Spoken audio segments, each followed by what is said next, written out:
yes, here we are back again with another installment of On the Bench with Beeks. This is number 27, coming straight from our scrappy little garage in Thornton, Colorado. I am your host, Cody Beekman, and with me, as always, is Ross Close the Door Moormeyer. Hello, everyone. And I've got the Daniel Feed the Needy Beady. Hey, how's it going, everybody? So generous. Oh gosh, yes, give me that food. Food for thought, maybe? Anyways, we are actually joined here today by a very special friend of ours, a guy that loves coming over, watching hockey, talking hockey, a former Division II college hockey player, Bryce on the Ice McMillan. Hey, thanks, guys. Appreciate it. Thanks for having me. That's all the air getting let out of the room right there. Well, thank. Taking all the breath away out of me. Oh yeah, you should see this fucking vision of beauty right now. Black and yellow, black and yellow. YouTube world. Flipper and all. All right, so check it out. Flipper and all. Oh my god. So yeah, we're coming back to you from a little bit of some time off. So boys, what you guys been up to in the little hiatus? I've been working on my fan cave a bit. Bought too many jerseys over the break. I think everyone's got their quarantine project. I've convinced myself mine is going to turn a creepy basement into a really cool place to watch playoff hockey, and so far there's like 3 people in the world that agree with me, so that's great. And they're like sitting right here, so how about that? So less Silence of the Lambs and more it puts the jersey on It puts the jersey on the skin. else it watches the Bruins again. Oh, Boston fans are going to be happy. Different black and yellow. Oh, yeah. So, yeah, I've been working on that over the break. What about you guys? Well, Ross, what you been up to, man? Oh, just working. And yeah, that's all my life consists of right now. We're trying to finish this project, and we're kicking ass and taking names, I think.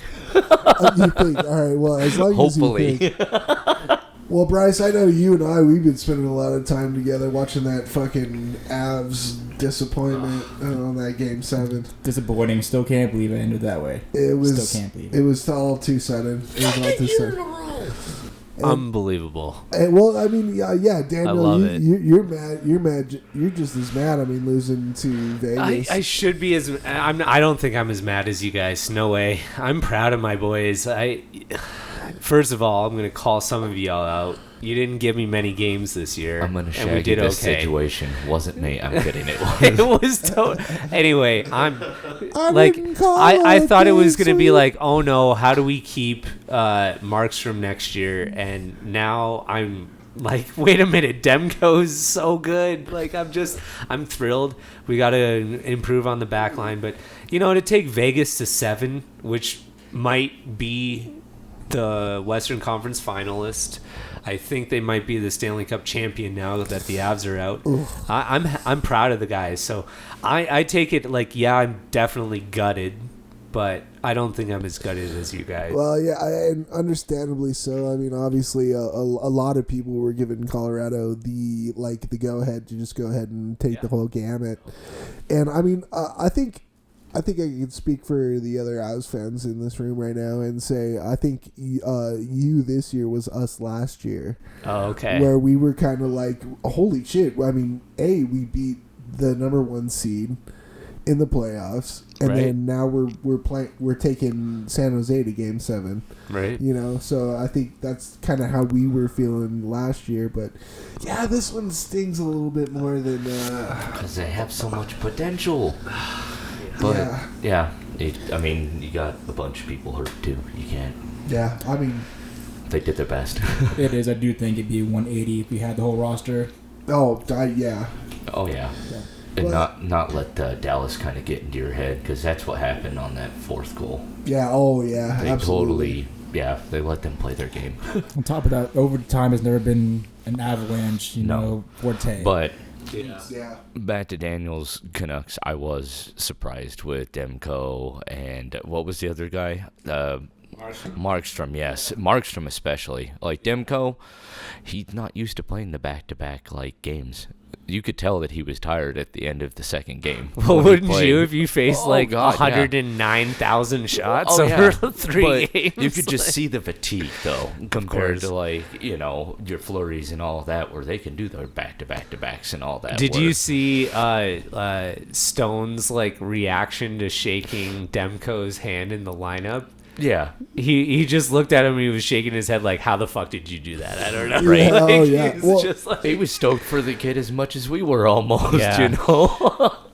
yeah. So, I guess what you've shown me is what to be looking forward to the disappointment of next year.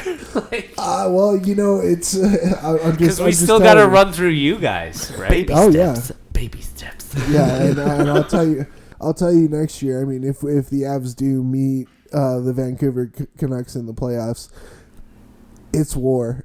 Because next year, if the Avs aren't at least in the finals, I'm gonna fucking blow my brains out. It Probably. is. Or another Game 7, hopefully win, would be awesome. That would be that'd incredible. Yeah, our first. And Game 7s apparently aren't our forte, so I'd much rather not even get there. But nonetheless, McKinnon played incredible. Oh, I he mean, played lights out. absolutely. there's a lot of guys on that team. I mean, Makar, what did he do? Break the rookie defenseman point record? Yeah, it was like... And then lost it to Hughes the next night or something. But Yes. still. And then you had McKinnon, getting quotes from Gretzky. Yes. Gretzky being like, oh, I think he's got a chance to beat my overall playoff point Yeah, record. which was he was tied with him at 25 or something Oh, like that. no. Or No, well, No. for he was on It was a his game way. streak. He was on his way. He needed to break. step it up a little bit, but it was awesome. I just. Guys, Gretzky got 47 points in the playoffs. well, I think he was Matt on could have done it. he was tied with Gretzky. Yeah, He he was- was he was on pace, He yeah. needed to step up the pace point, 3 more than what he was doing. Yeah. So yes, But I think definitely. in the amount of games, he was tied for Gretzky in It doing... was 13 or 14 games, I believe. Yeah, he 13, was- 14 games, he had 25 points or something Yeah, like he that. was absolutely on pace to break Yeah. it for sure, So- or at least to tie it. Getting close, yeah. So as of right now, we've got the Eastern and Western Conference Finals, and as you all know, we like to break them down and to give our thoughts, even as callous as they may be. So we're gonna start with the Western Conference. We've got the Dallas Stars and the Vegas Golden Knights. Let's see what you got, Russ. Who wins and in how much and why? God. I could see this being kind of a chippy series, boys. If, you get the right attitudes out there. You got Ryan Reeves for the Golden Knights, who will not back down from anything. And you've got a bunch of big bodies out there as well that don't, they're gonna get you. But then you've got your big bodies on Dallas, and those guys can score. They're still scoring without, your Jamie Benns and all of that stepping up and getting goals and stuff. They're getting assists and all of that. They're not. Kiwi Ronta in last series, coming up huge in that last game. And I mean, he was only out because who was out at that time? I think just another third or fourth liner I know wasn't playing that game, so that's why Kiwi Ronta was in on Game 7. So you're totally right. They are stepping up in in the depth of Dallas. They're absolutely stepping up. So I mean, I'm saying this could probably go to either. I'm wanting to go say 6, but I'm saying this could be a 7-game series, just like the last few series that we've seen in the Western Conference. So who punches their ticket? I'm gonna still go with Vegas. They've got a lot more firepower on all lines, and once they get all that going, it's lights out. Yeah, all right, well, hell yeah. What do you think there, Brycer? For me, I'm taking the Stars in 6 games. Yeah. Oh, please 6. tell. Do tell. 6 games, just for one. This team has a comeback mentality, I feel like. The Bruisers, they get down deep, obviously, but they're a team that when they're down, they come back pretty quickly. You saw how in the Avalanche series, they were getting 1, 2, 3 goals in bunches. And so I look at that and their physicality as well. There's a few times in the Avalanche game 1 and Game 2 of the Avalanche, they couldn't do a whole lot. And same thing in Game 1 versus the Vegas Golden Knights. They're pretty physical. But I think the depth with Tyler Seguin, they have Jamie Benn. They have Haskinen, who's also doing pretty well right now. So he's pretty well. Yeah, just pretty well. So I mean, He's and doing not just all right. saying West, he's doing all right. Yeah, but I'm just saying at the end of the day, I really do think that the Stars have more of a championship mentality coming out of it. Well, yeah, and then just like I said earlier, you've got guys like Dennis Gurionov. I mean, he had a pretty decent season, but I mean, he's stepping up in a huge way. Like obviously Kiwi Ranta and all that. So yeah, I mean, that's as long as Dallas can impose their will, I could actually see that. On top of that, maybe they might get Bishop back as well. Well, I mean, why would you do that when Hudobin's playing lights Yeah, out? I mean, Yeah, he is playing extremely well. yeah, there's... Sorry, is it my turn? Because I'd love to weigh in on this, too. Yeah, go for it. Like, Yeah. I'd like to pick up where you left off, too, because, like, there's a bunch of dudes on that Dallas team that have that championship mentality. There's a lot of guys that are going after that right now. I might almost switch my answer. Khudobin is one of those guys, too. He's possessed right now. He doesn't want to lose that crease. I don't think he's done anything to lose it. Bishop in the games he's played has not played well. You've got Jamie Benn going on the 4th line right now, accepting that role. He played that role in Game 7. He's playing that role in Game 1. I'm not saying he's going to stay there, but even on the 4th line, he's getting primary assists. They seem like... I liked what you had about that championship mentality. That said, I don't think it's enough to stop Vegas. I don't think so. I think Vegas is the better team in depth, both on the blue line and on forwards. Theodore is amazing right now. That guy from the blue line is just dangling so good. Not to take away from that guy in Dallas, he's like going to win the Conn Smythe if Dallas wins the cup. Haskinen, yeah, but that's not going to happen. I think Vegas is going to stop him here. Fleury played great in Game 1 as the backup when Lehner's, had 3 shutouts in the series against the Avalanche. I love Riley Smith. I think he's an amazing. He reminds me of Chris Drury in a lot of ways on this team. He does a lot in a lot of different ways. I'm a big fan of him. I like Vegas in 7 here. So good job, Dallas. Your team's really good. I wish Joe Pavelski a great career. I just don't know if you're going to win the cup this year, bud. Or ever, hopefully. So that's my pick. Vegas in 7. It just makes me sick that you wished any sort of good on Joe Pavelski. Right? I have never been a fan. No, I've never been a fan. As soon as he got drafted by the Sharks, dude, I had just a disdain for him. We don't even not like the Sharks. It's like we get along with you guys. But I just can't stand him. He has the most punchable face I think I've ever seen in my life. I really think so. I just want to put one of these right there in your mouth. Right in his fucking mouth. Hey, Anyways, Joe, if you ever want to come on the show, just let us know. We yeah, got just so I to can constantly berate your ass. give me something to break. No, I'm just kidding. I'm kidding. I really hope this gets back to Joe Pavelski, by the way. But I'm one of those fans at the end of the day. If you're a die-hard sports team fan for any sport it is, you always want your team to lose to at least a worthy opponent, right? You don't want somebody to go into the next round and then lose and be like, well, we didn't lose to the best. I feel like we should lose to the best and lose to anybody at the same time. Yeah. Oh, yeah. Oh, absolutely. I mean, if Dallas was to come in here and get just swept, obviously, I'd be really pissed off. Like, I'd be happy, but I mean, like, we could have fucking done that. Why didn't we do that? Yeah. You know, First round. Well, yeah. You were calling it. You wanted Dallas in the first round. And that's as my dad said last year. Remember this, Beeks, where we could have beaten the Blues, guaranteed you all day. Oh yeah. And you think about it, we had that much potential if we didn't lose in Game 7 to the Sharks to beat the Blues and probably win the Cup last year. It would have been Boston and Colorado. Yeah. and there's Hawks fans listening right now that say, do you know the years that we didn't win the Cup? It went through the eventual Cup champion or Western Conference champion every year we made the playoffs. Oh, God, yeah. Give me a fucking Like, break.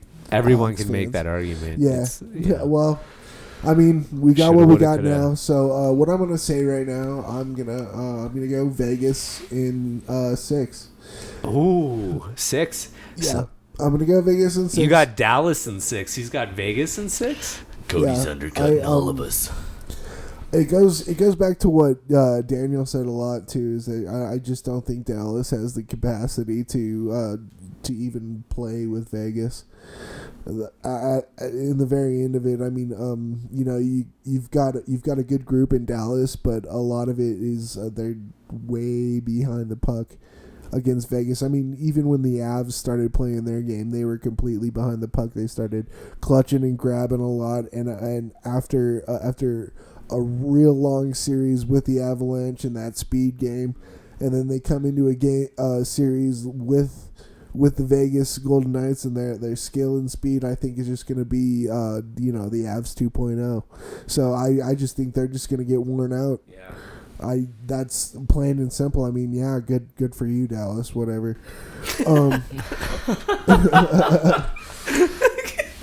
And I'm not mad or anything. No, but I could do that in my sleep. with all biases aside, I do think they're just going to be worn out by the end of Game 6. So that's just That's fair. that's where I'm drawing it. So that's where I'll go. So Vegas in 6. All right, let's switch it over to the Eastern Conference now. We got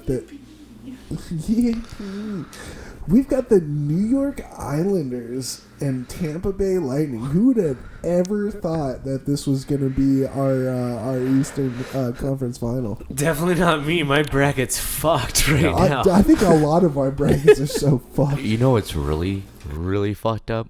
Christy, my girlfriend, she filled out her bracket towards Vegas and the Tampa Bay Lightning. She has the most potential 4 points to win the whole entire bracket challenge.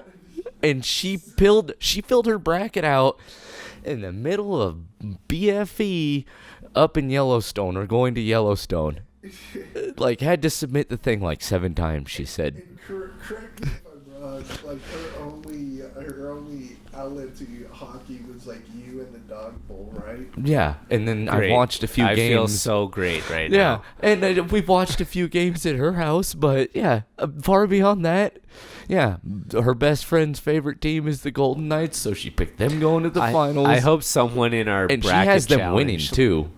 is actually So- like doing well out of like education. You know, it's so Yeah. funny that you said that, because Kenny, small boy Spock, Oh yeah. on Instagram, he just posted something on Instagram the other day, like right when the Avs got eliminated. Oh yeah. And he was like, like he's got a screenshot like of like the sitting standings pretty. of the bracket. He's like, Oh, he was in you- second, wasn't oh, he? you assholes picked fucking Colorado to go to the Stanley Cup. And look at me, I've got my Tampa Bay Lightning. I'm number 2.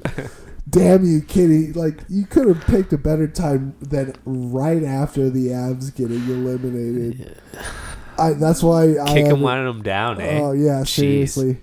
But You bastard. getting back to the So, Kenny, I don't think you're doing any favors getting closer to the top of getting a jerseys on the bench video out anytime Yeah. soon right now. Not after that stuff. instead of enhance, it's delete. Delete. No, we delete. I'm kidding. I'm sorry. We love all our fans. we, Thank you. we love you, Kenny, but Yeah. if Tampa Cool Bay gets it. ousted in 4 games, then we're coming at you. Is that so? So, let's start that up. Like, are Yeah. you like? Go for it. All right, yeah, Ross, what do you got? Oh God, do I want to go with like the fabled Tampa Bay losing like within like either the finals, Stanley Cup Finals, or like the Eastern Conference Finals, just terribly? It's not a bad decision. I mean, like they've got that. I don't know. They get to that certain point, they run out of steam. It seems like, but I don't know. They're coming out of the gate real hot. Without Stamkos, Hedman's stepping up. You got Vasilevsky just playing lights out. And Braden Point just playing. Oh my crazy. God, that Yeah. guy. That guy is just crazy. He waited all of 10 seconds into his first shift into the series to score a goal. right? Right? That And, guy's so He's been so a good right major now. staple in that whole entire Tampa Bay Lightning team. Like seriously, he's scored very, very crucial goals throughout Oh, every yeah. single series. Like, 5th overtime, ring a bell? oh God, Yeah. I remember. I'm like, no, I can't stay here. I gotta go home. I think I left the coffee on.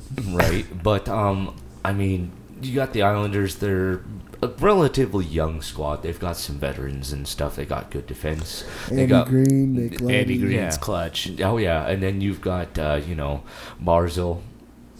Am I saying that right? Barzil- Oh, no. Barzil, yeah, Barzil. And you've Bailey, got Bailey. I JG mean, Pageau. oh Pageau. They're all stepping up, and you got Varley out there, and he's playing lights out too. I just think that there's just way deeper in Tampa Bay. I'm taking Tampa Bay in 6. Tampa in 6. All right. All right, Bryce, what you got, bud? I got the Lightning and they're sweep them. The Lightning in 4 games. Wow. Well, they've got one already, so They got one already, and just look at the start of the first game. Oh God, yeah. How it ended to 8-2 in the game 1. I mean, obviously there's more games to be played, more to learn about each other, but I just think, just from a depth standpoint and just from a tenacity standpoint, I think the Lightning are going to take it. That's true. Even just, there's only been one time ever in history where a team has had that many shots and missed only once or twice. They had an insane amount of shots. I forgot what the number was exactly, but they only missed one of their shots that was not on goal. and that's a thing, and that's a big thing when we're talking about a New York Islanders game where they normally keep the shots down to at least the teens. Oh, easily. Almost Maybe all- it's at least double digits. It's nothing crazy over like 30. Oh and no! I like it. I mean, No, you're talking like sub 20. Yeah, like Yeah. barely like a fresh 20. Like that's yeah. it. I mean, and that's what's been happening this entire playoff roll is that they're not giving away a lot of shots. I mean, Philadelphia, I think their average shots were like maybe 20.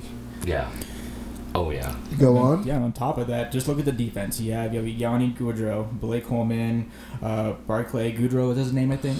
Barclay Goudreau, Yeah, yeah. those 3 just shut down offenses. And then you have Vasilevsky playing the way he's playing right now as well. He's pretty much a wall. So that's why I think Tampa's at least going to do this in at least Well, and you 4 even, games, if not 5. And you even got Zach Bogosian somehow stepping up and just like blocking shots that you don't think anybody would dive in front of, and he is just taking them. Well, yeah, the Gauge has always had a lot of jam like that, too. Like, he's always been a real, like, meat and potatoes kind of guy anyways. All right, so Tampa in 4, not maybe 5. That's what I got, yep. All right, what you got there, Daniel? Out of respect to the Islanders and Barry Trotz, I'm giving them 1 game in this series. But I'm taking Tampa in 5. They are so good. They got the monkey off their back of Columbus. Oh, yeah. They got through that series, and I remember when we were predicting last round, it was like, who you got for Tampa, Boston? I was like, okay, well, Boston won the first one. I want Tampa the next 4. And they just were gangbusters, man. They were Yeah, so they really good. were. Oh yeah. So good. And they don't even have Stamkos. What the fuck's going on? They're so incredible. There's no way the Islanders can get past them. Trotz is an amazing coach. He knows what he's gonna.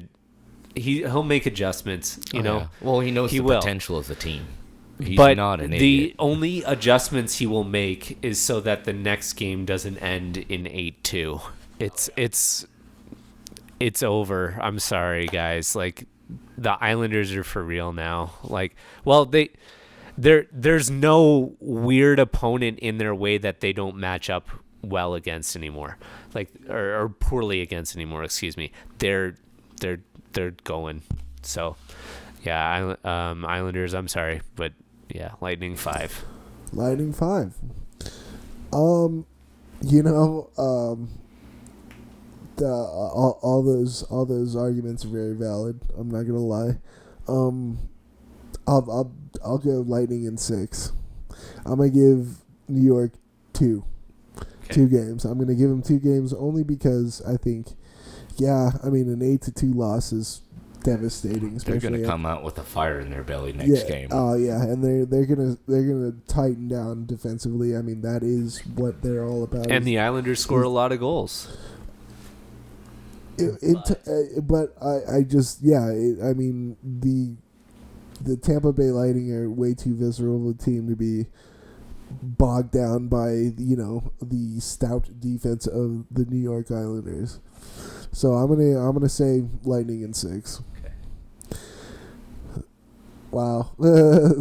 If there are any Islanders fans out there right now, they're not liking us right now. No. But I don't know if many Islanders fans disagree with us, though. I'm just surprised that they're this far. They got, yeah. So this isn't only a matchup breakdown episode. We've decided to close the doors on our top 5s. Fucking stoked, man. And we are going to do our top 5 forwards. So, without further ado, we're going to hit Mr. Ross Moon for number 1.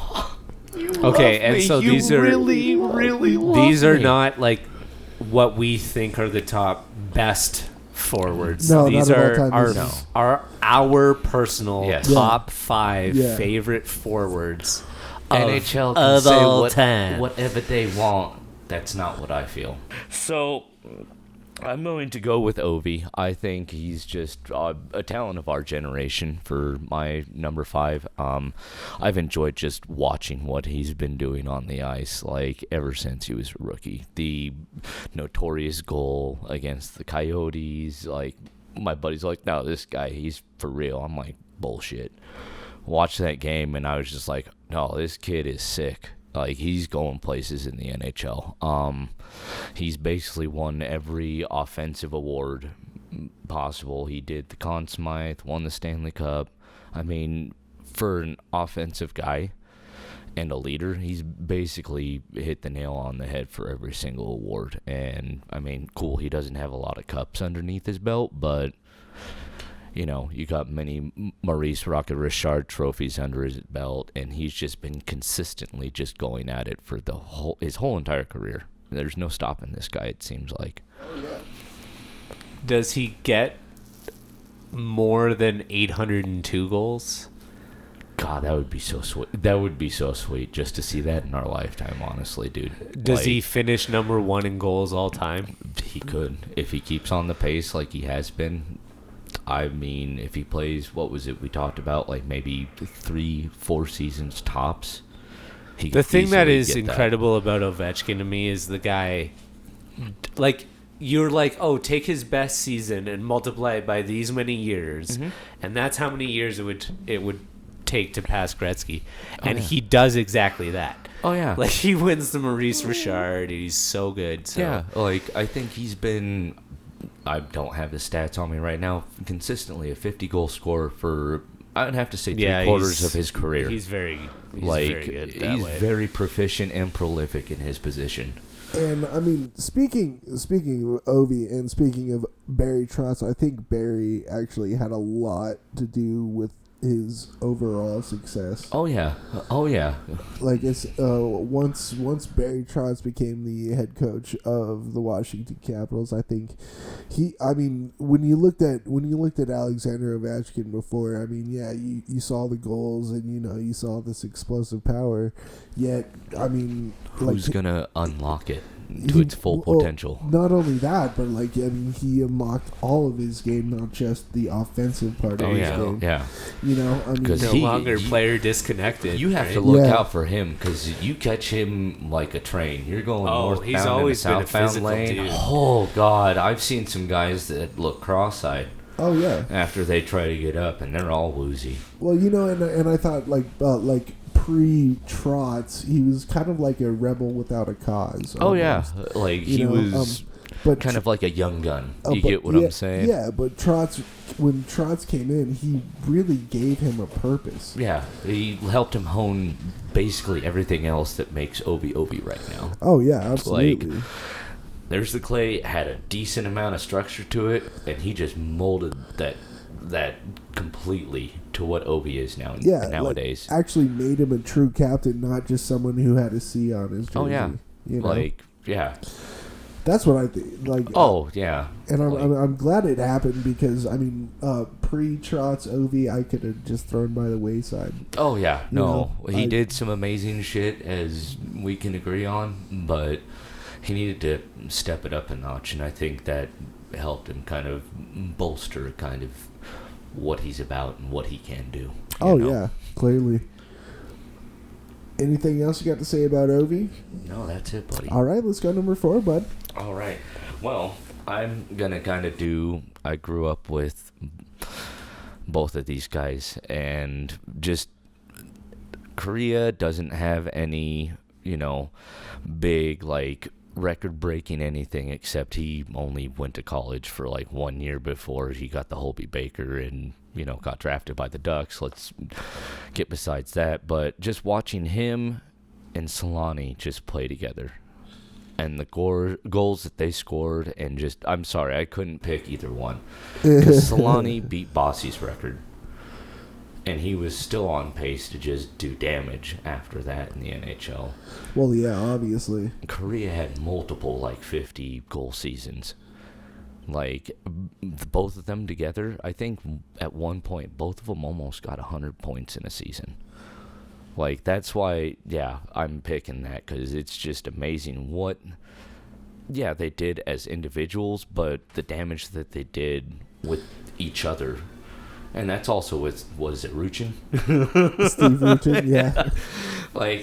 He was just basically just a guy. He was the guy on the line. He was lucky enough to be on that line. Oh, yeah, Ruchin was definitely lucky enough to be on that line. But, just watching just the seasons that they had together, it was just amazing between Korea and Solani. So, I'm going to... So, you're... Yeah. So you're going Palmu Solaria. Yes, Palmu Solaria.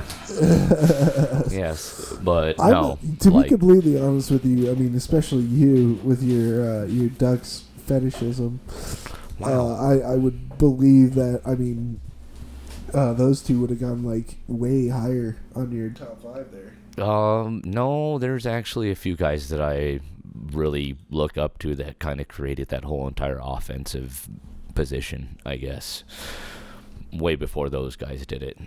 So Paul Korea and Teemu Solani for number 4 on your list. The dynamic duo, as they called them. But all right. Let's move on to number 3. I've got Trottier. Brian Trottier? Hell yeah. Nice. Trottier, all right. Why the bride? Why the bride guy? Oh, Jesus.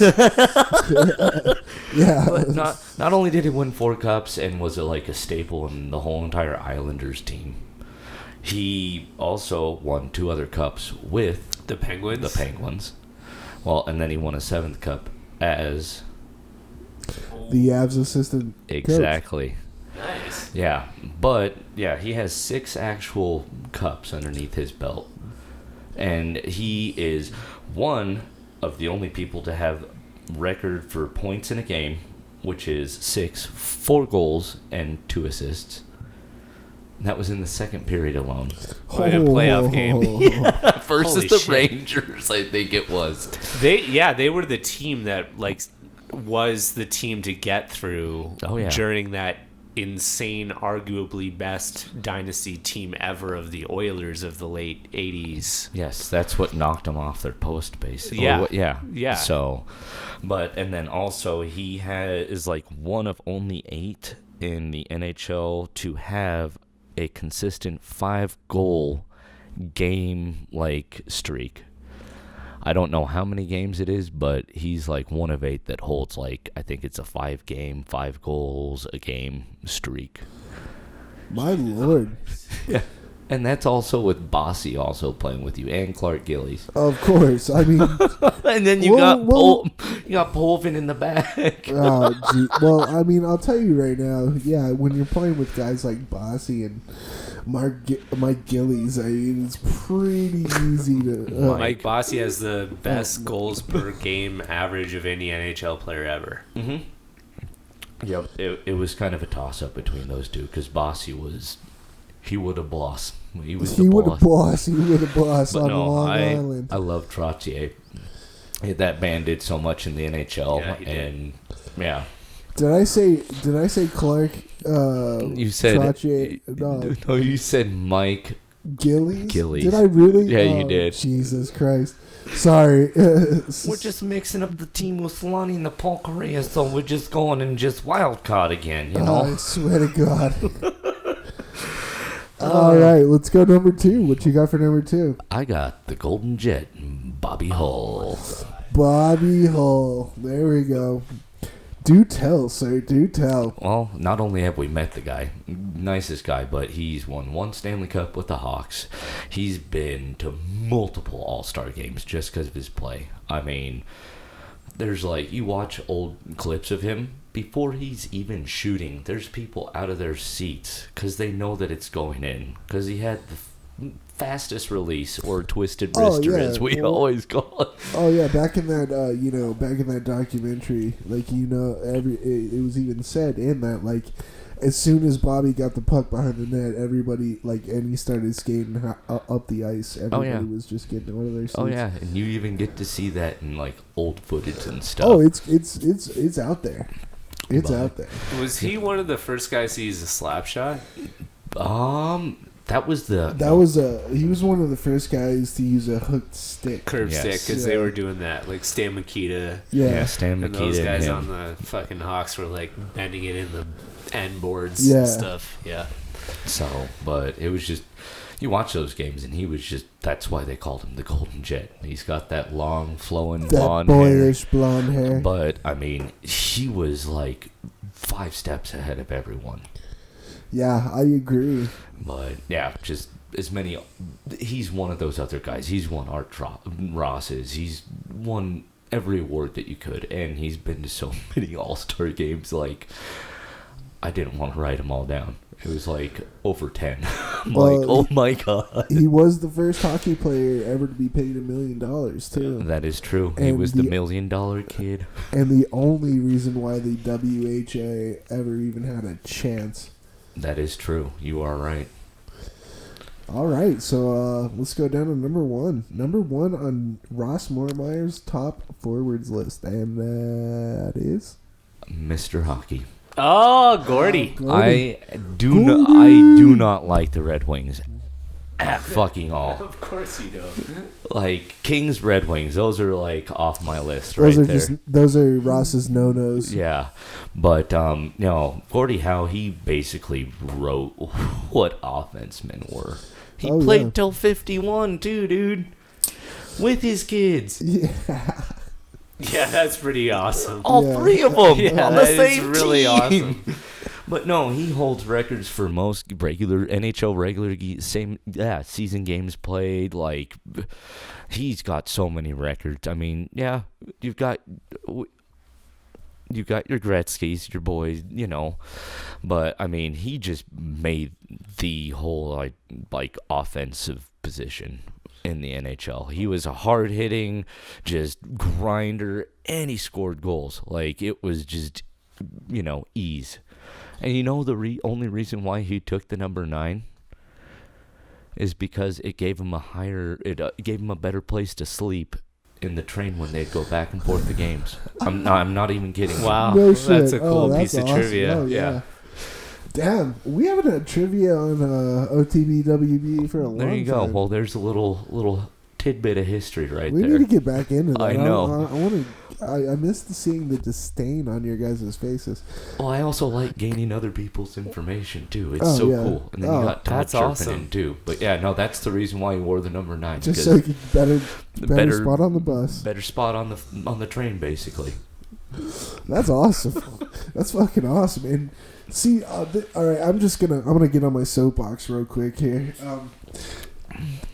Everyone, I mean, maybe not everybody knows, obviously Johnny Gaudreau's nickname is Johnny Hockey. And that fucking pisses me off so much because, well, obviously Gordie Howe. Yeah. Gordie Howe was Mr. Hockey.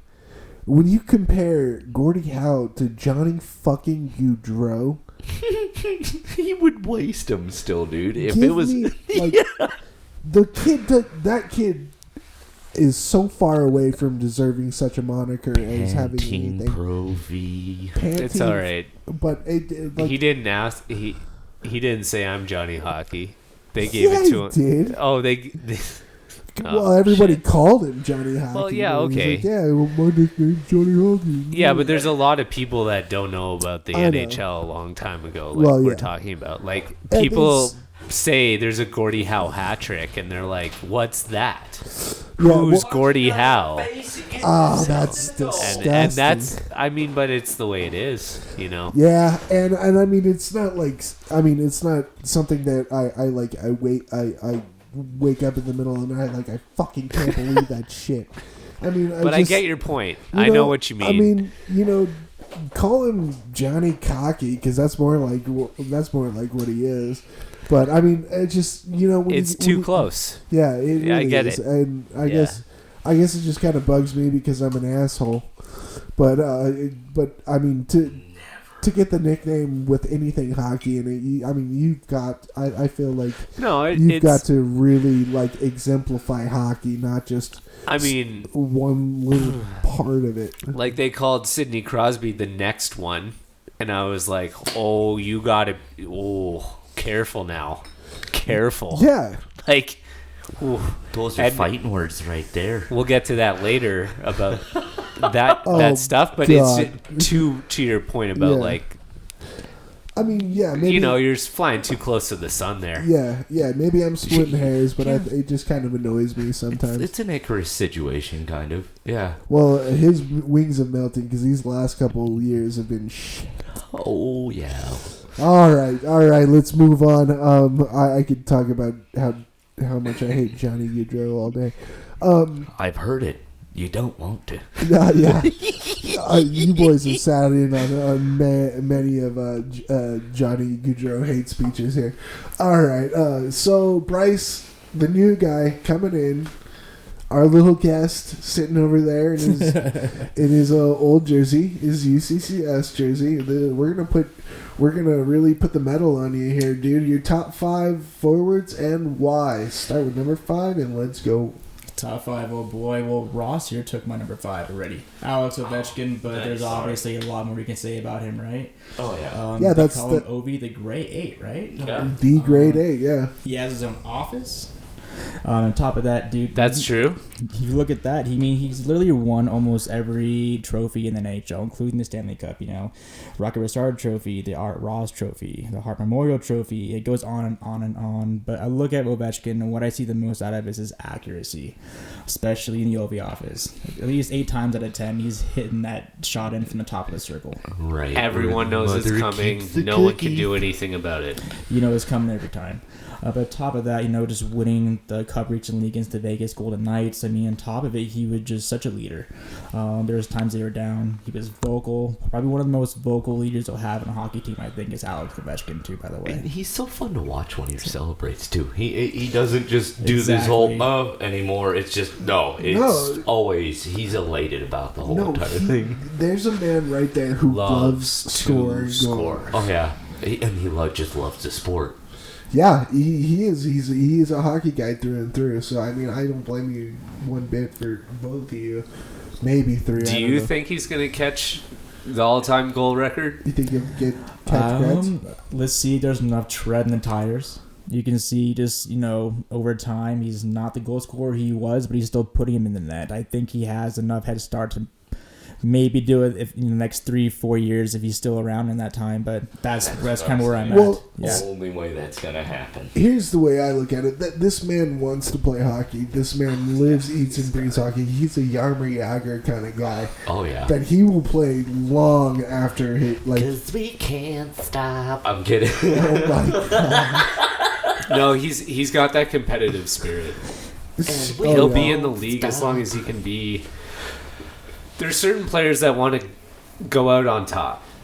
Oh, yeah. He will go out on top and still be old. This guy is Mr. Consistent. So. Oh yeah. All right, the man on fire. Who's after Ovi on your list? Yeah, who do you got as number 4 then? All right, I got Rocket Richard. Nice. Oh, Nice. Okay. Yeah. Oldie but a goodie. I mean, even for me as just a young squirter at Pee Wee, just watching documentaries and just hearing old players go. Almost like McKinnon nowadays. You see Rocket Richard will go up the boards and the defenseman will go, oh shit, oh shit, oh shit, oh shit, oh no, and then the puck's in the net. Yeah, oh yeah. It's one of those things is he comes at you with stick handling.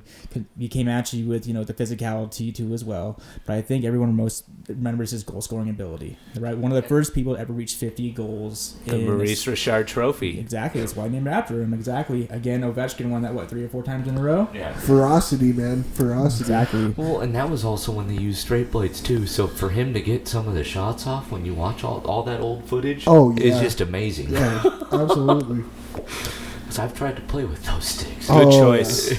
Good choice. That is a damn good choice. Can't forget him. My third one is going to be Mark Messier. Nice. Oh, Moose. The Moose. The Moose. He's Exactly. I think of Mark Messier as just your perfect hockey player, right? He's tough, gritty, he's a leader, but I think at the end of the day, he has a good comeback mentality. And he's a big old SOB too. Exactly. Oh my goodness. Talk about getting goalie hat tricks. He would be the one to away do it. from other people. Right? Yeah. I mean, yeah, absolutely. I mean, when the New York Rangers Stanley Cup run. Oh yeah, guaranteed the win. Yeah, right? guaranteed the win. They were down 3-1. Yep. Yeah, that man was the determining factor. So wait, in they that were playing the series. Devils, right? And then guaranteed Game 6 win and got a hat trick in Game 6. Yeah. And then they won Game 7. In the last period. Yeah. Yeah. Then they went on to beat who in the finals? I can't remember. Oh, fuck. Doesn't matter. Oh, wait. I think I know this one. Was that the first time Vancouver burnt down their city? So, I love your choice. It's a great one. I baited you with that. So yeah. I knew that was going. There was bated breath. But I remember Mark Messier just being in the press conference being like, we will win. We're going to win, this whole series. Starting with game number 5, we're going to win it. And that's exactly what happened, I feel like, after that. So. He has such a presence, too, and he doesn't have to say a lot. I mean, even in that New York Stanley Cup documentary, it wasn't like Messier would come in there like all super chatty every day and say, hey, boys, it's all good. We'll do this, But, like, when he did step up and say something, people fucking listened. Oh, yeah. It's like Scotty Niedermayer. People would listen. A guy that, leads by example and has all the heart for the team, The most jam you can get out of a guy. That's a Mark Messier. One of the more valid things about his career, too, is to be able to win another cup in Edmonton after Gretzky leaves and then do it without him at all in New York. Yeah. So. 100%. you know, congratulations on your Lay's sponsored fucking leadership award. I'm sorry, I just have a sore spot in the fucking Canucks history with that guy. All right, who's your number 2? My number 2 is Nathan McKinnon. All right. Just ever since the guy came into the league, he's just always been, just one of the hardest workers I've ever seen. Practicing, I do get the luxury of going to watch the ass practices from my work. And all the time, he's always working on his stick handling, working on passing, shooting repetitions, probably 60, 70 shots every practice just by himself. It's pretty awesome to see. But in the game time, when it comes to game time, he always, backs up what he has to say, I feel like, with his team. He's pretty realistic about, his goals in terms of, how many goals I think I'm going to get in a series or in a game, or maybe if he's even looking at, the rough spots he has. There's been times where he's been going through a lot of, rough patches, don't get too many goals. But then when he does get out of those rough patches, he's one of those guys that will get, 6, 7, 8, 9, 10, and then get on a roll. On a roll. And the thing that I really actually just truly love about Nathan McKinnon is he's humble. Oh yeah. If I don't know if you guys ever listen to Spittin' Chicklets. I only listen to this hockey podcast, no others. Oh yes. I He's run such a this purist. podcast. I'm kidding. I run this podcast like Iron Fist. You listen to all the major beats, or you listen to nothing. You listen to nothing. No, his Of course, yeah. His interview on. By the way, we're looking for our own vodka deal. Yeah, Svedka, do the right thing. Speaking of which, I can get on that. Sure. Yeah. Oh, Svedka. Anyways, but what I really liked about Nathan McKinnon's interview on Spittin' Chicklets, obviously, if you've heard the podcast, then this is a more relaxed kind of candid podcast where a lot of these pros can go on and just shoot the shit with wit and biz. And the entire time, Biz and Wit are both just kissing his ass, dude, you're fucking incredible. You're one of the best players in the world. You're fucking insane. You play so well. He's like, I don't know about that. I just like to go out there and do my best. Even on that just shows to me that that's truly how he looks at it. He doesn't look at oh yeah, I'm the fucking shit, so I can just go out there and just whip ass. He's every single time they said anything about him being the best, he's like, nah man, I'm not the best. I mean, I'm all right. I do what I can, but I'm working hard every day just to be better. And the fact that on such a relaxed atmosphere where he could, kind of let his hair down and be like, yeah, I'm pretty fucking good. He's still very humble, Exactly. I just don't think he actually reached a new level this year. He's getting better. I don't think this year is going to say, what he's going to do the rest of his career. I think next year will come back even better. I can't even believe that he can be on point with his shots for as fast as he comes in. It's like he's got fucking rocket skates. And he's doing it mid-stride. He's doing it mid-stride, and he can stop on a dime left and right. And that's just amazing. Yeah, the first couple of years in the league, you saw the way he played be like, wow, he's going to take over the way the system in the offensive zone is played. And now the Avalanche play to the way he plays, which is a testament in itself. It's like the way you play was so good, we now adapt our game around it because it has results, And the other thing I like about McKinnon, and to your point too, and to add to it, is just unfortunately, this guy's been through a lot of adversity in his career. He's been through a lot of playoff heartache, a lot of you weren't expected to do this good and you did this well, and how do you feel now? Or this year, for example, they lose Game 7 and they zoom in on his face. He's allowed to be like every one of us that would probably be super pissed and show it. And he is the leader he is and is composed enough. I know he's upset and he shows he's being upset. Wear his heart but on his sleeve, they're the celeb, he's the celebrity of the NHL, waiting for the bad story to happen, and he doesn't let that get to him. And I admire that about him as It well. is. It can't define him at the end of the day. I mean, it's the effort he put into the playoffs, tying Wayne Gretzky's record for games and points. That's awesome. Like, you can't ask more than that. And it's pretty disappointing, too, how it ended. It was at the 13-14 game mark. Yeah, I believe so. 13 games. Which that's insane to be tied with Gretzky even at that point. That's just nuts. Okay, let's close it off. Yeah, what's number one there, bud? All right, so my first one's Peter Forsberg. Oh, Fopa. That's got a Fopa. I mean, to go back a little bit, I almost feel like, Peter Forsberg was, back in the day, what is today Nathan McKinnon. Just when you look at the way he carries the puck, his aggressiveness, when guys go to hit him, he hits them first. And a lot of the time, they're on their butt. That's how Peter Forsberg played. He evolved the game to so much more where you weren't like you didn't have to be a victim with the puck. Exactly. Yeah. And he lived behind the net. There's not a whole lot of guys that can do what Peter Forsberg did behind the net, besides maybe Wayne Gretzky. Setting guys up from behind the net. Just being able to just go around and wrap around and transition and just shoot the puck top corner. Behind the net. Figure eights, you name it. I mean, the guy's skill level is otherworldly. I mean, back in the day, it was just so crazy.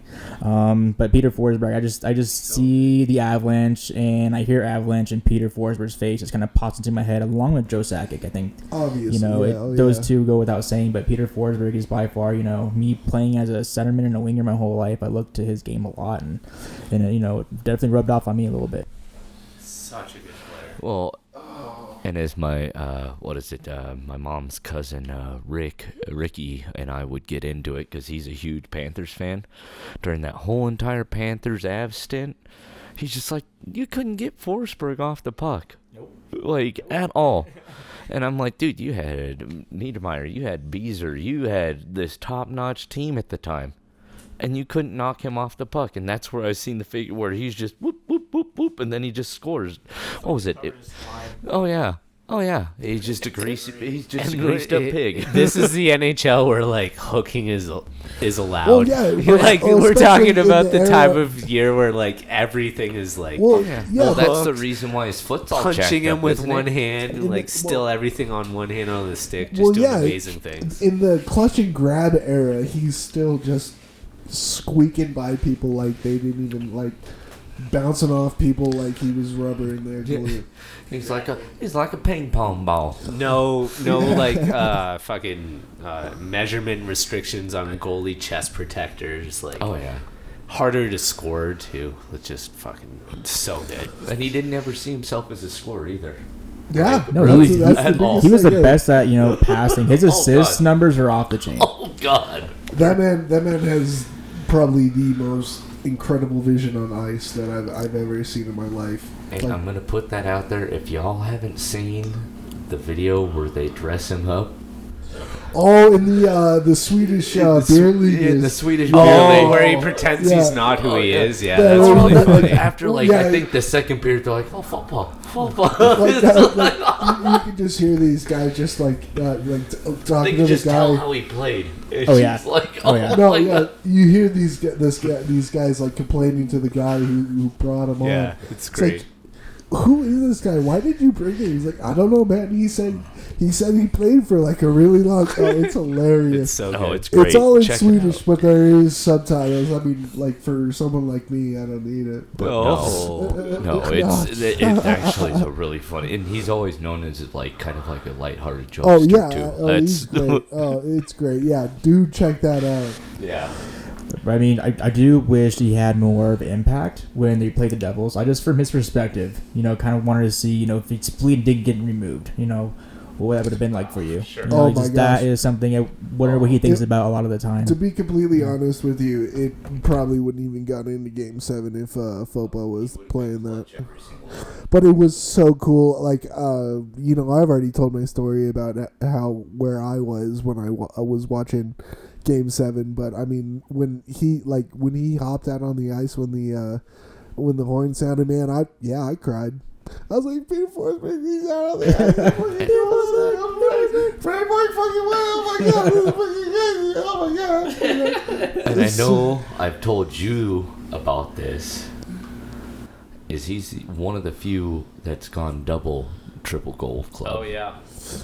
He's had a goal, an Olympic gold, two Olympic golds. 2 Olympic golds, 2 Stanley Cups, and 2 World Cup medals. Yeah, but just about. Yeah, one of the few handfuls of players to ever do that. Yeah, they fucking. I was like, he didn't win gold twice, but yeah, no, that's the postage stamp, right? Yeah. Yep. Like Yep. he won that That's when he in goes the curling. shootout He goes curling. with his fucking fuck. All right, dude. Faux I'll tell you what, Bryce. That was good. Really, That was a good list. That was a You good. did all top right, five. buddy. Yeah, I felt pretty good about it, boys. I felt pretty good about Oh, it. hey. I'm rubbing zipper. Who is it right now? All right. Daniel right. Beatty. Okay, so Keep it 5-1, right? 5-1, buddy. So I'm gonna treat Henrik and Daniel as one here, and I'm gonna keep them as my number 5. Number 5. So the Sedin brothers as Yeah. number 5. Yeah, definitely. So first of all, I think all of the people on my list are what I consider to be class act people that did a lot for the sport, that like did a lot with their skill on the ice, and then using their skill after did stuff with the sport. Okay. No better way. All right. Yeah, and that's and great. so I love Henrik and Daniel because they are just like incredibly athletic people that did much for the game in a creative way. Like I love the way that they showed people that with like a sharing the same brain mentality, you can see plays on the ice that you've never seen before and will absolutely. ever see again. Yeah. And so I appreciate them for some of the amazing plays that I got to witness a lot during my years being a huge Canucks fan in Vancouver. And they also each won an Art Ross trophy back to back. They finished their career for the Canucks number 1 and number 2 in overall points for them. What a surprise. Yeah. Which, I mean, that's huge for a franchise like the Canucks. They've been around for, 40, 50 years? 50 Yep, years. that's right. Yep. Yeah. And they've each won an Olympic gold medal, an Art Ross trophy, and have a huge place in Canucks history, but they also have a huge place in Vancouver's footprint. Like they've done amazing work for in the community, and the Canucks for Kid Foundation is a huge thing for them, and they've done a lot in the hospitals in Vancouver. So my hat's off to them, because we all got to witness them for their entire careers in one franchise, which I also admire, and did amazing work. Very rare.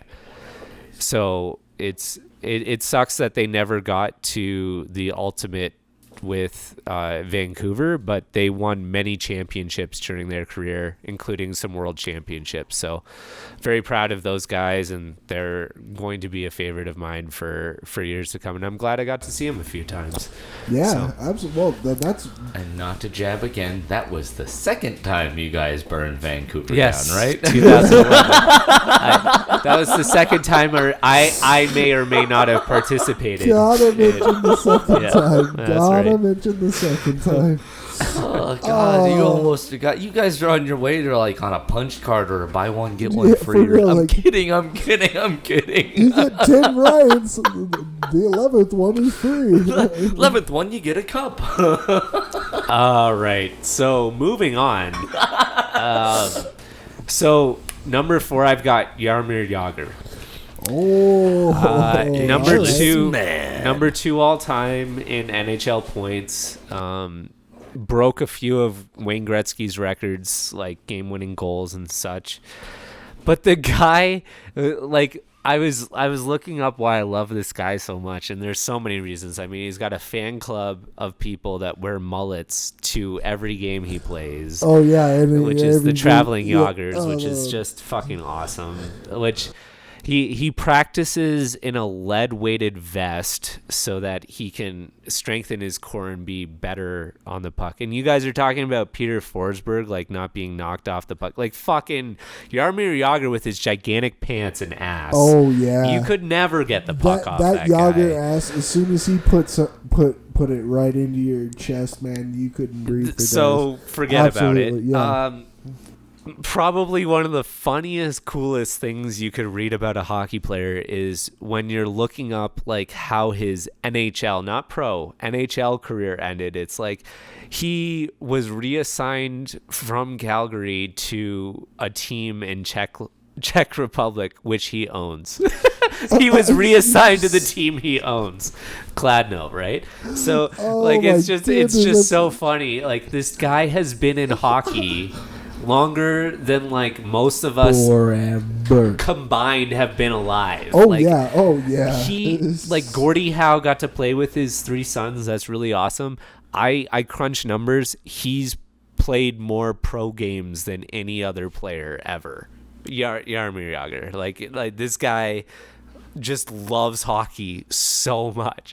Like the dude tells the other 4 teams that he's going to get drafted into, like, no, don't draft me. I'm not going to come over from Czech Republic. And then he tells the Penguins, like, I want to play with Mario Lemieux. Draft me. And then he comes over. He's the first player from Czech Republic to be able to do that. Was he able to play with Ovechkin when he was with the Capitals or no? Oh, don't know about that. I'm pretty sure. I don't know. Talk about a duo. Yeah. I mean, if not, it was like Bondra or something for sure. But God, like I'm sure if there's the Kevin Bacon effect in Hollywood, there's the Jaromir Jagr effect in hockey. Absolutely. Someone played with Jaromir Jagr like at one stage or another. You even have the guys that follow him around and like, where did they go? Yeah. That's what I was talking about. The traveling Jagrs. And the fact that he takes 68 because it's his country's independence, and stuff like this. That's fucking beautiful. He's just a really amazing dude. He loves hockey. He's the youngest player ever in the NHL when he goes into the NHL. He's the oldest player in the NHL when he leaves the NHL. It's just he's such a great guy. Like there's so many like. If there's a Yogi Berra of hockey, it's Jaromir Jagr, right? And there's one thing I want to bring up about Jaromir Jagr, and it was I think it was it was probably like 2 or 3 years before he left the NHL, but I remember. My favorite player. Is that what you're gonna say? No, is okay. He was in this hotel room, and obviously he spent the night with like one of Czech's like hottest models, and she wakes up in the morning, takes a picture of him sleeping by her, and tries to blackmail Jaromir Jagr, and he says, "Fuck it, go ahead and put it out there. I don't care. I'm fucking Jaromir Jagr." Have you guys seen the clip when there's a Florida Panthers game? Or it could have been a Flames game. I'm honestly not sure. But you know how like when they're like in the starting lineup and they like ask everyone, and it's like, my name is Alexander Barkov and my favorite player growing up was Jaromir Jagr. And then it goes to Jaromir Jagr and he goes, my name is Jaromir Jagr and my favorite player growing up was Jaromir Jagr. I mean, it's just so Jagr is so great. I cannot blame you for putting it up there, man. I really can't. Yeah. Oh my god. Okay, so where am I at? Number 3. Right? Yeah. Okay. Okay. So 66. The Les Magnifiques. The unofficial retired number of the NHL. Mario Lemieux. Super Mario. Dude was it's hard, like I have notes on this guy because like it's pretty awesome. Like to me, what he can do. Like first of all, you win 2 Stanley Cups after the pressure of who you were coming into your draft year.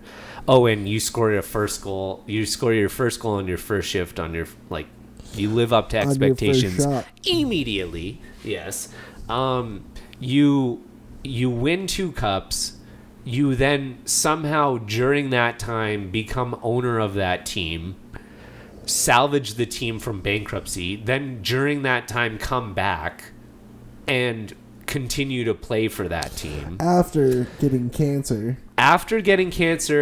Oh, by the way, in 1994, 93, 94, you only play 60 games and you win the scoring title after coming back from cancer over Pat LaFontaine. Like, what the fuck? Says, by the way, came back from cancer. By the way. Yeah. The year you completely miss hockey, you come back and win the Art Ross Trophy with 160 points. Right. What the fuck, dude? Like, you are insanely good at the sport in which you were born to play. Like, it's just... And he's the only player ever. He's the only player ever to have his name on the cup as both a player and owner. Okay? Like, these are just accomplishments that don't even talk about his career numbers, which are insane, by the way. Absolutely. One of the things that I think is just kind of insane about him, though, is like he was like... We're talking about how he missed games from cancer and stuff like that. Oh yeah. He played 915 games out of a possible 1,430 during the time he played hockey. So he missed about 500 games of the roughly 1,000 that he played. That's okay. Nuts. That's like almost like Andrew Cogliano's missed probably like 2 or 3 games out of like his 1,000 or whatnot that he's played. That's just nuts to think about, dude. But to come back after a whole year away from the game and then to lead the league in scoring is just mind-boggling to me. Yeah, that's mind-boggling. Just to miss a handful of games and still be what he was is just amazing. So he gets back-to-back Stanley Cups. He also leads Team Canada to an Olympic gold medal. 2004 World Cup of Hockey. That was pretty cool. And the Canada Cup in 1987 when that was like against the Russians and stuff like that. Which is like arguably the greatest team Canada's ever assembled on the ice, which is pretty insane. And he ranks second in NHL history, only behind Mike Bossy for goals scored per game, which by the way was .754. So he had a 75% chance of scoring every game that he played. That's just nuts, especially when you think about Bossy. Had a better goals per head. It's nuts. So that's my number 2. All right. Like God damn, what a player. Ultimo. All right, or so number 1. I'm gonna do this a little out of order. I'm actually gonna say my number 1 next, and then my number 2 after that. Yeah, so Lemieux was number 3. Oh, I got my bad. I thought it was number 2. And I'm going to number 1 because I think it's a more obvious choice for me. Oh, that's right. You had the Steve brothers as a 5, yeah. so I'm thinking. Okay. Okay. So I'm going Gretzky for number 1. I'm just gonna be the person that does that on this podcast. You're the guy. I'm gonna be that guy. I'm going to talk about the easy things about how he has more assists than anyone else has points. I'm going to talk about how he has 61 NHL records. Go for it. You miss 100% of the shots you don't take. You do. That is true. The guy, I mean, it's insane. Like, oh, great, McKinnon. You're going to get, like... Gretzky's record for points in a playoffs was 45. He did it. He had 3 seasons over 40 points in the playoffs. So, like, fuck, dude. Like, he had over 200 points in a 1 season twice. Yeah. Like, geez, it's a different era. The guy just dominated the game. There's all that can be said. But, like, I love his wife. She's great. I'm glad you got to go do, like, another police academy or something by going to L.A. but I know that they would have won another like 7 fucking Stanley Cups in Edmonton had they stayed. Yes. Look at the guys in the Hall of Fame that played on that Edmonton. You got Glenn Anderson, Kevin Lowe, Mark Messier, Grant Fuhrer, Paul Coffey, Yari Curry, Esa Tikkanen, like the whole. God damn, this guy was so good. Everywhere he went, he was so good. Everyone knows how good Gretzky is, so that's why I'm just doing him number 1, and just like getting rid of that anticipation, because I think my number 2 is gonna like really surprise a lot of people. Oh, okay. So my number 2 is Hayley Wickenheiser. Hayley Wickenheiser, in my opinion, is the second greatest forward that I've ever seen play hockey. Wow, I did not see that one coming. That's fucking awesome. All right. So here we go about Hayley fucking Wickenheiser. Wow. So first of all, she's the current assistant director for player development for the Toronto Maple Leafs, right? Yeah. She holds the record for most goals scored by anyone in the Olympics in hockey. Okay. She played not professional hockey. No, she played for Canada's national team for 23 years. Okay. All right. She doing some shit. She doing some shit. She is the team's career points leader with 168 goals and 211 assists in 276 games. She dominated women's hockey the entire time she decided to play it. And you know what would be funny? Would be like, what if you won like a whole bunch of fucking awards and gold medals and everything, and then decided that you'd go back to pursue your degree and then play college hockey? What if you could do that? Oh, she did. Oh, yeah, and is there ever a male NHL player who's represented the country in the Olympics more than 5 times, like she did? She's tied with other people. Okay. She's the first female professional hockey player to play that wasn't a goalie. Okay. Wow. So she also played men's professional in like Finland at like the D3 level. And then guess what is weird about her? She did so well that her team got promoted to Tier 2 the next year, and she was finding it too difficult, so she then went to a different team the next year. She was a victim of her own success. Okay? Oh my Lord. This woman decided to go to play for the Calgary Dinos after winning gold medals up until 2010 for Canada, and then just fucking blows all of CIS records like out the window. MVP, and this woman's now like fucking been playing hockey forever. Okay, just to give some kind of perspective, like before women's hockey was kind of a thing, she played for the boys teams, obviously. Oh, yeah. And then Canada does this thing where they have like the Canada Winter Games. And so like every provincial team plays against each other. She plays for the women's team, for the under 18 women's team, wins the championship, and scores the gold medal goal.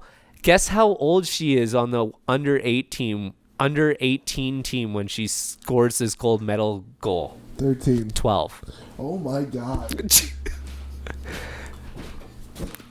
How, like, it's just insane. Like this, it's just everything you look at.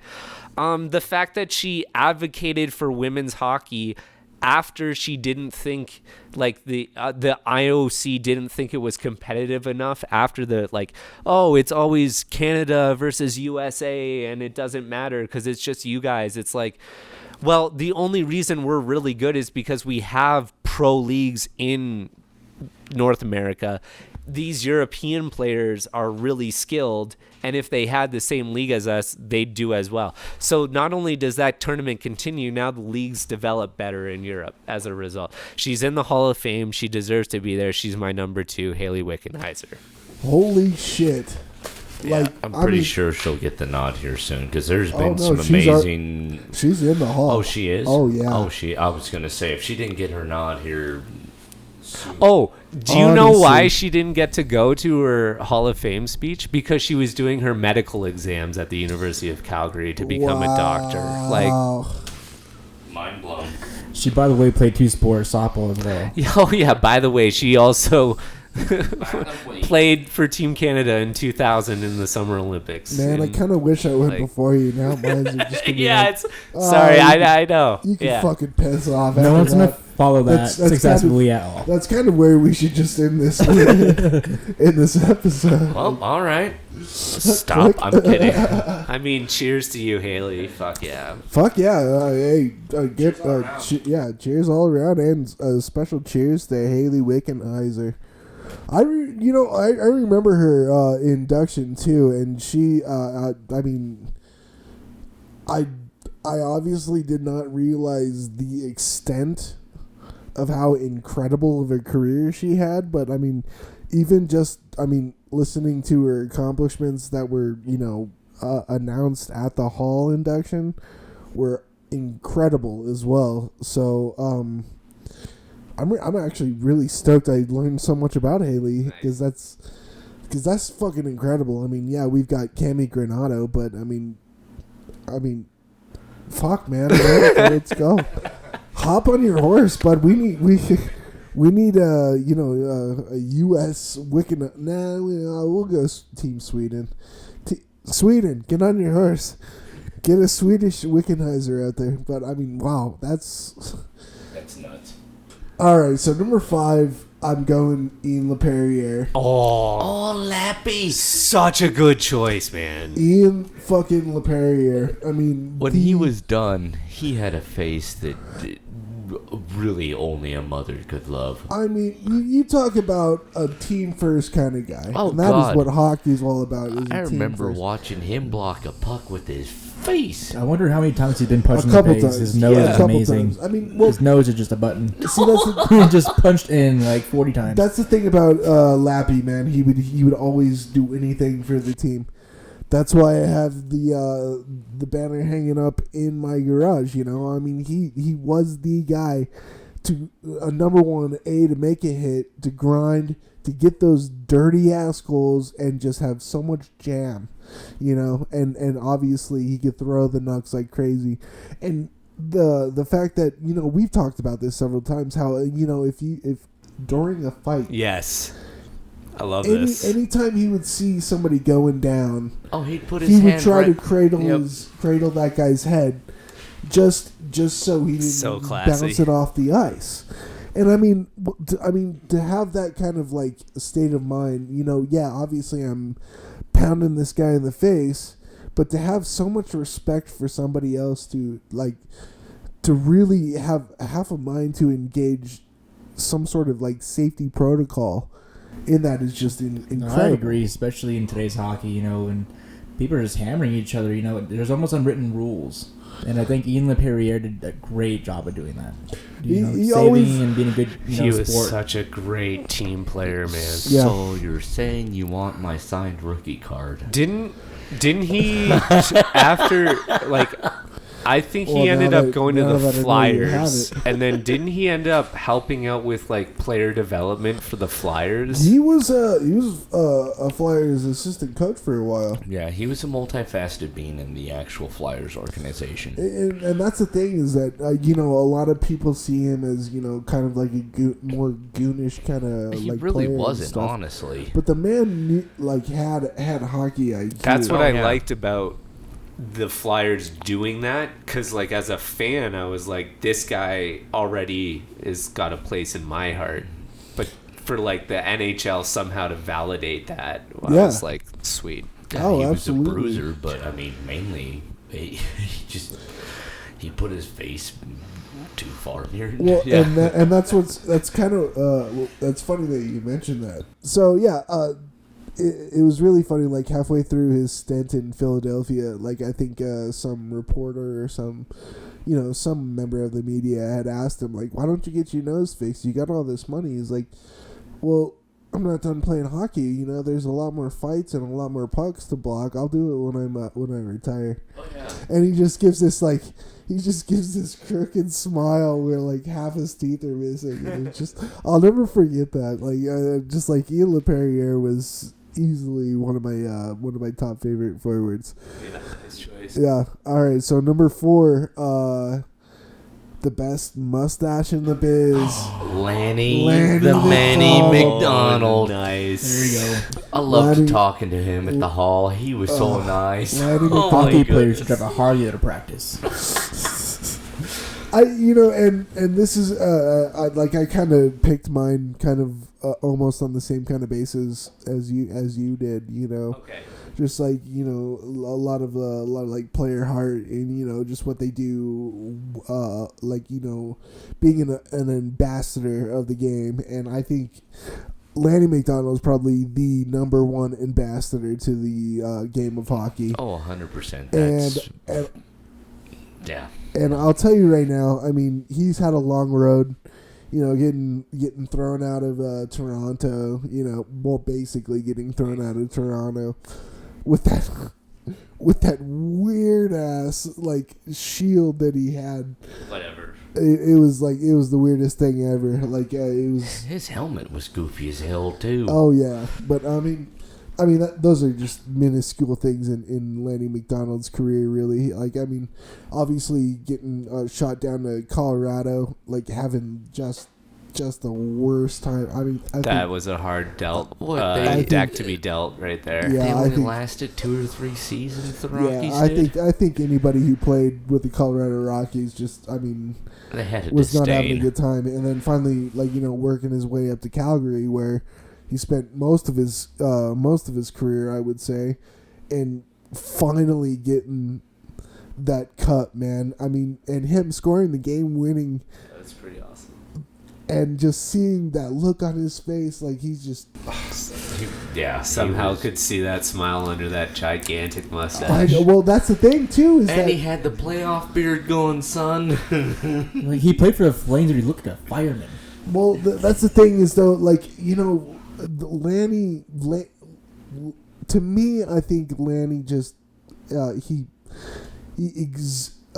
what's that word? Exuberated? Yeah. No. Exemplified just happiness. I mean. Oh, yeah.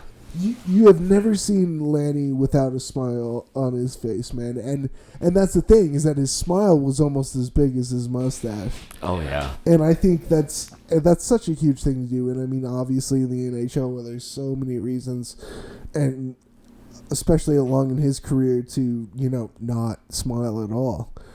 But I mean, he's always taking time for fans, and he's still in the sport now. Oh, he's yeah, doing stuff absolutely. for Hockey Canada. He's doing. He's doing stuff for the Hall. He is a league commissioner for the Hall. He Yeah. calls up, and he has a lot to deal with the voting and who's actually in the hat for getting inducted and everything. And just last year, I mean, in probably one of the darkest points of his career, playing with the Colorado Rockies, the Avs actually had a you remember that meet and greet of the Colorado Rockies while the game was going on just this past year.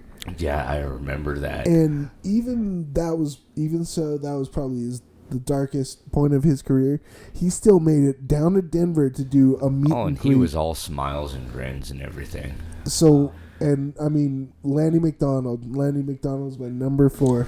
Nice. Well, that's cool because he played over 1,100 games. No, I mean, the And man with was over 1,000 points in his career. The man was an Iron Man. 100 games. I mean, and that's the thing is that like in his early Awesome. career, he had a heavy shot. He had such a heavy shot that coaches called him Machine Gun Lanny. Yeah, and even when he went to Calgary towards the end of it, he'd miss games and stuff. from being scratched, and that doesn't even matter, because anytime you really needed to win a game, they would put Lanny in the lineup because of his veteran, because just of his presence. He's Lanny fucking McDonald, He's son. Lanny fucking McDonald. No, yeah. and as I said, when you're just like, he's the happiest person, talk to him a little bit when he was at the Hockey Hall of Fame induction. You couldn't make like an actual happier person that just embodies what all of hockey is about. Absolutely. Like, seriously, he's just so happy-go-lucky about everything. Like, the man, the myth, the legend. The man, the mustache, the myth, the legend. The man, the mustache, the And legend. he still has the mustache. Yes, and I he does. Fucking love it. Yeah, it wasn't as fiery red, but I mean, it might be gray now. But Lanny, big ups, buddy. I love you. All right, so let's move on to number 3. Number 3, Matt Sundin. Oh, yes. Matt Sundin. You guys knew that these Swedes were going to start piling in. As the Swedes come marching down or into. I just didn't know you were this big a Sundin fan. This is awesome. Jag älskar Matt Sundin. That's great. I mean, what can you say? What can't you say about Matt Sundin? I mean, probably the most upstanding, most hardworking, just hockey IQ out the ass. I mean, I hate to refer to out the ass with Matt Sundin, probably just for a lack of a better word. He was an extremely hockey smart kind of guy, a born leader, and just his presence on the ice was always felt known. There was never those games where he would fade into a game that you would just like, is Sundin even playing? You knew Matt Sundin was playing no matter what. And I mean, the captain of the Tre Kronor, and so I mean, he's got to be up there. He's and like I've said in past episodes, I was a Toronto Maple Leafs fan earlier in my life, and Mats and Tomas Kaberle really kind of led that kind of approach, and back when I believe it was the last time the Swedes were playing for the gold, where Tommy Salo let that really gnarly shot in from, like, it was like a lobber in from like the red line. Oh. So that was like gosh. Oh, God. I want to say that was maybe 95. I'm not sure. But everybody just wanted Tommy Salo's head on a platter. Like, but as soon as Mats came out, he said, "You know what? All of this backlash on Tommy needs to stop." And as soon as he just kind of dropped that little bomb down, he said, "We all played bad that night. We all played bad." And for you guys, well, there's a lot of Swedish media, obviously, that were saying this, and literally he's speaking to the country, and he says, this is not, I mean, for him to go out and do that is just beyond brave, and what a leader should do. And ever since that's gone down, Matt Sundin's been one of the tops for me. Absolutely. And not, he had to deal with that his entire career, for the most part, NHL-wise, by being the leader of Toronto, the Toronto Maple Leafs. And, hey, Sundin, we love you so much, and we know you're such, like, a loyal person. Why don't you just go get traded at the deadline, then not sign, then come back in the next year so we can get a good draft pick or, like, someone right now? And it's like, do you not understand the privilege that you're giving to ask that question to someone, knowing that, like, they'll come back, like, undoubtedly, unconditionally? Like, do you understand the leadership you already have? Why would you? So I know a lot of people were wondering why he stuck with Toronto near the end when they could have helped the team. And it's like, don't you realize the phrasing of your question is, if he was the ultimate team player, he would do this? Is like, aren't you thankful that you had an ultimate team player for like as long as you did? And yeah, exactly. And then so much crap really just fell down on him. Like, just like, please just leave. Like, how could sometimes I leave? Yeah. it was really weird. Yeah. And I never felt like he deserved that. Not in the least bit. Are you kidding me? Never. Yeah. And I know I just came back on with the Tommy Salo thing, which I love that boy, like, through and through. He won Denver their first championship. Yeah, go ahead, prove me wrong. With the Grizzlies. No, and he did it back-to-back. So Sundin saw that he was already a champion, and he had that potential. And he was willing to, basically, as Patrick Waugh would say, put your balls on the table for him. And just be like, yeah, go ahead, judge me. I don't care. This kid's top notch, and why are you gonna balk at him? Like, well, yeah, and we all have terrible games and everything. Yeah, like, absolutely. Completely. We all do stupid shit. Oh yeah. But yeah, and to your remark about the Toronto Maple Leafs, yeah, like, I mean, he lived that nightmare almost every single day. And he never once said, please trade me, or I want to get out of here so I can win a Stanley Cup. I love Toronto. Yeah. I mean, that's... As much as you can. Yeah. As much as you can, which... Yeah. Well, you know, there's here and there. Oh, it's just it's a high pressure city to play in. I mean, you can love hockey. I don't know if I'd want to play in Montreal. It's tough. Yeah. You know. Anyway. Well, I mean, those heavy, well, obviously original 6 markets, man. Sure. I mean, well, you hear guys all the time be like, "Oh, I love it. Here in California, it's great. I can go out. People don't recognize me. People blah, blah, don't blah." mob the shit out of me. Yeah. So I mean, yeah, I can understand Anyway. why, but I mean, the fact that he had the cojones to stay in such a heavily hockey saturated market and stand up there and be a leader, and answer every one of those guys' questions. I mean, Matt Sundin, it's a damn shame that you didn't win a Stanley Cup. Mm-hmm. Probably tried with the Canucks too. Yeah, you would say that. Yeah, he did. All right, so number 2, and I know Daniel's gonna love this one.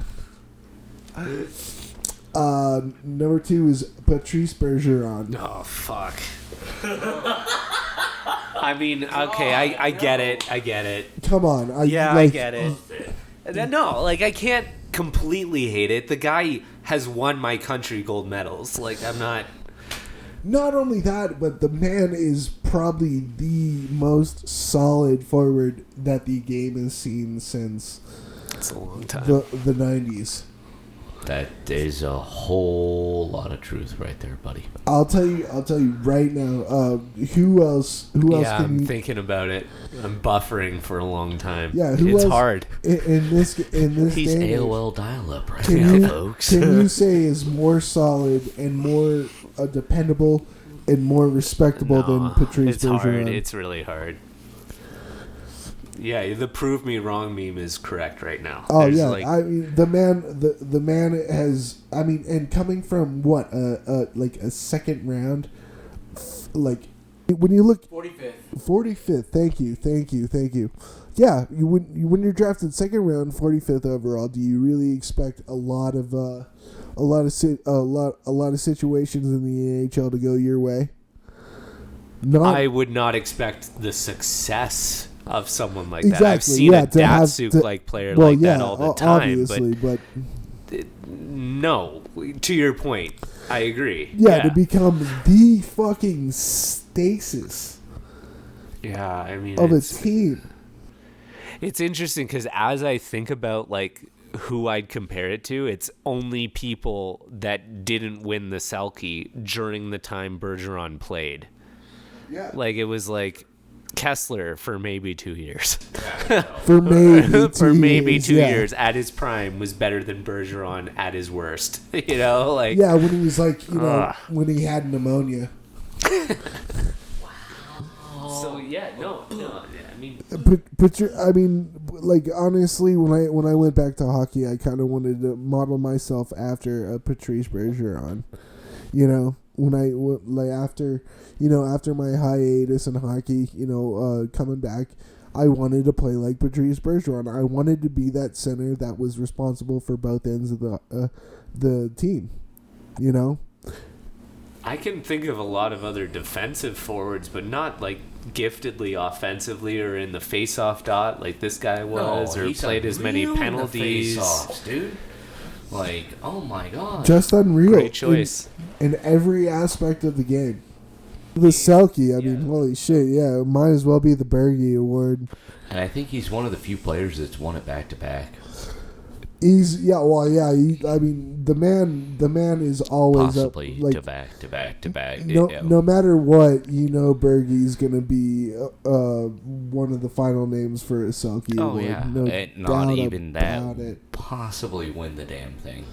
Oh, I mean, No. that's always that's the thing about the Selke Award is that you can always just fall back on Bergeron and have at least a 75% chance. Yeah, but see, winning that's that. something in itself. It's like we can default to Nicholas Lidstrom. We can default, like, it's like the guarantee, right? Oh yeah. Like I want to know, like, how many years in a row he won or was nominated. Because you know what's crazy, when I was looking up, like, Yager, Lemieux, and Gretzky stuff, was like, from 1981 to 2001, no one else won the Art Ross except Lemieux, Yager, or Gretzky. Oh yeah. No one. Well, they've never just seen like players only like that those. either.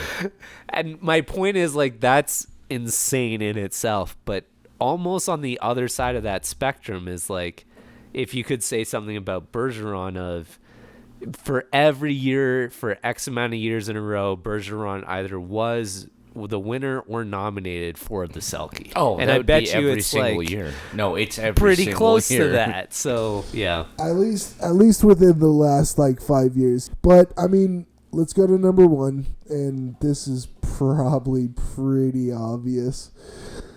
Peter Forsberg. yeah.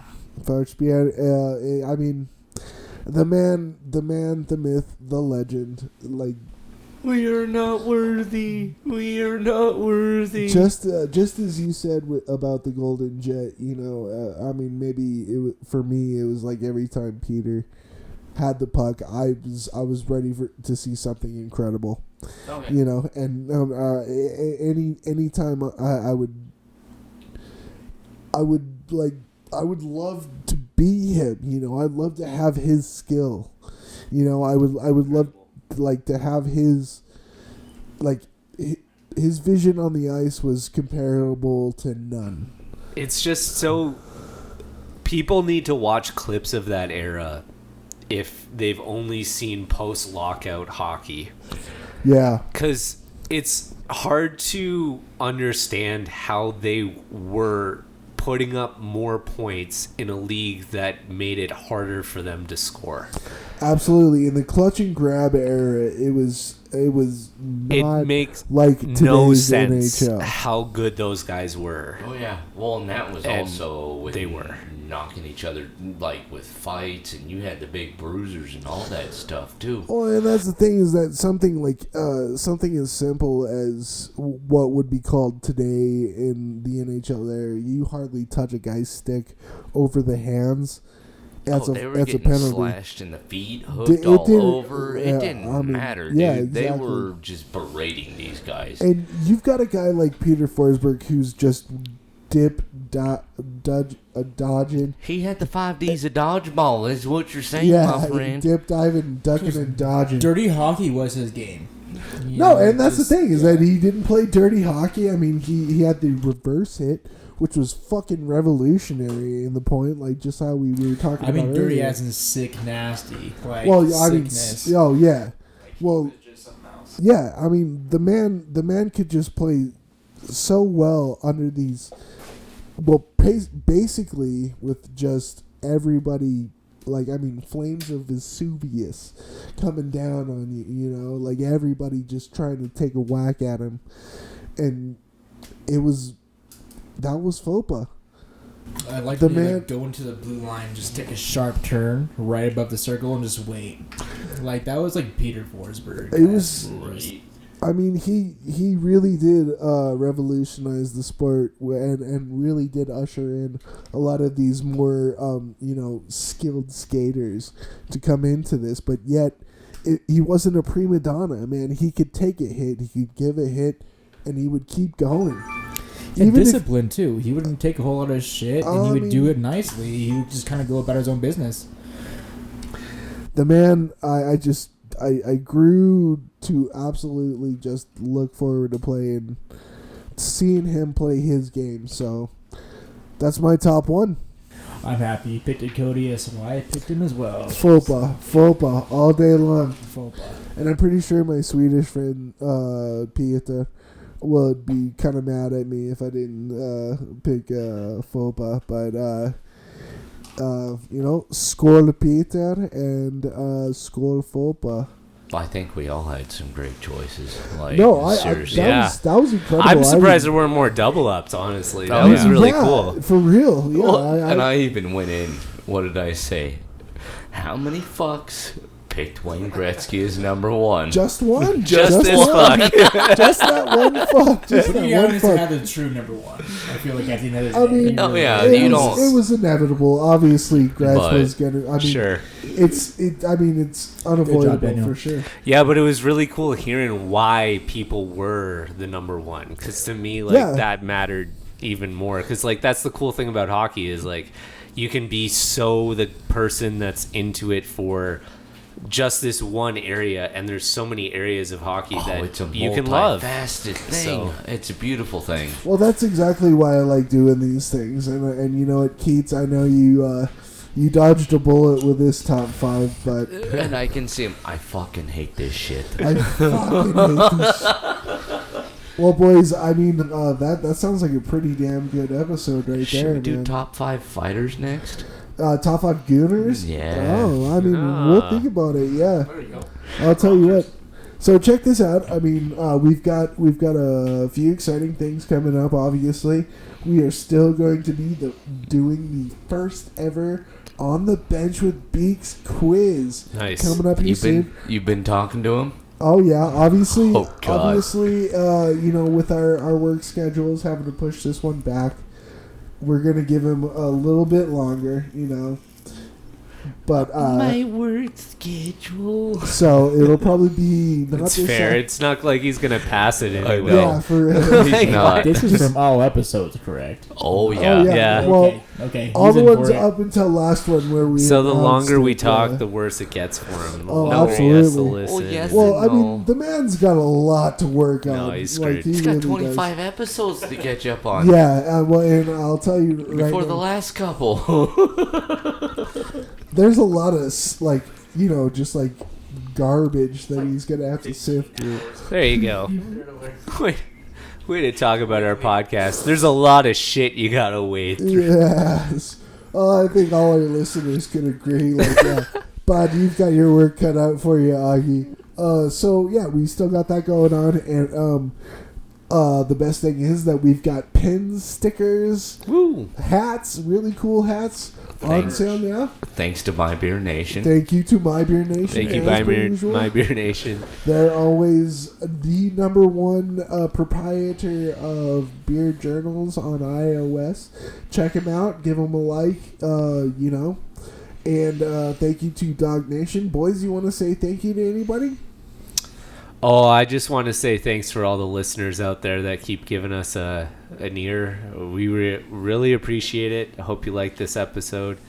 And, hit us up on Instagram or Facebook or any of those places, YouTube too. The tweeters. If you have some good questions for us to add to the quiz, it would be kind of fun to get one of those in there too on behalf of those people. Not for Moggy. That would be, not from Augie. Augie, I know you're probably listening right now. So Doing thanks, your homework. thanks everybody.